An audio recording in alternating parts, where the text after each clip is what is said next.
লা লিগায় ঘরের মাঠে 18 মাস পর অ্যাটলেটিকো মাদ্রিদের কাছে 2-1 গোলে হেরেছে বার্সেলোনা। এই হারে পয়েন্ট টেবিলের শীর্ষ স্থান হারিয়েছে কাতালানরা।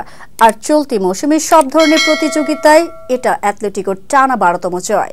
21 ডিসেম্বর নো ক্যাম্পে প্রথমার্ধে দারুণ খেলেছিল বার্সা।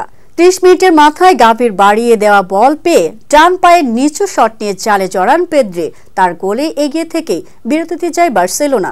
বিরতি থেকে ফিরে ম্যাচের 60 মিনিটের মাথায় সমতা ফেরে অ্যাটলেটিকো। বার্সার রক্ষণ ভাগের ভুলে সুযোগ নিয়ে রদ্রিগো ডি পল গোল করে সমতা ফেরান সফরকারীদের। আক্রমণ পাল্টা আক্রমণে ম্যাচের নির্ধারিত সময় শেষ হয়। তখনও স্কোর লাইন 1-1। 96তম মিনিটে ব্যবধান করে দেন দ্বিতীয়ার্ধে বদলি নামা সরলত। ডান দিক থেকে নাহুয়েল মোলানির পাস ফাঁকি দেয় বার্সেলোনার দুই খেলোয়াড়কে। প্রথম স্পর্শে বল জালে জড়িয়ে স্বাগতিক দর্শকদের স্তব্ধ করে দেন সরলত। শেষ পর্যন্ত 2-1 গোলের জয় পায় অ্যাটলেটিকো।